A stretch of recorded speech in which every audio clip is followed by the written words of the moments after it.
Cette enquête sur le harcèlement au bloc opératoire va vraiment alimenter le débat parce que il y a un réel déni de ce qui se passe au bloc opératoire. Beaucoup de gens fantasment sur ce qui se passe au bloc opératoire et ce fantasme est alimenté par les séries américaines telles que Grey's Anatomy, Urgence.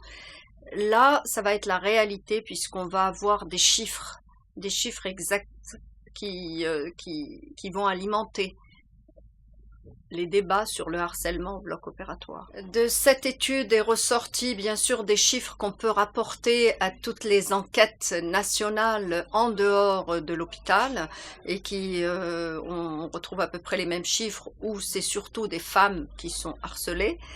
Et puis, on retrouve effectivement que le métier d'anesthésiste est un métier à risque, mais il y a un tiers des médecins qui sont harcelés au bloc opératoire, mais il y a plus de 50% d'infirmières qui sont harcelées au bloc opératoire. Donc, cette enquête est une enquête de la Société française d'anesthésie-réanimation. Et je trouve que c'est important qu'enfin une société mette le point sur cet élément-là qu'est le harcèlement au bloc opératoire. Effectivement, il existe, mais on n'avait aucun chiffre. Et la SFAR n'est pas juste une société savante où on veut effectivement améliorer les pratiques, mais ce n'est pas que technique, c'est également humain. Et les relations humaines sont très très importantes pour nous, pour justement le bien du patient.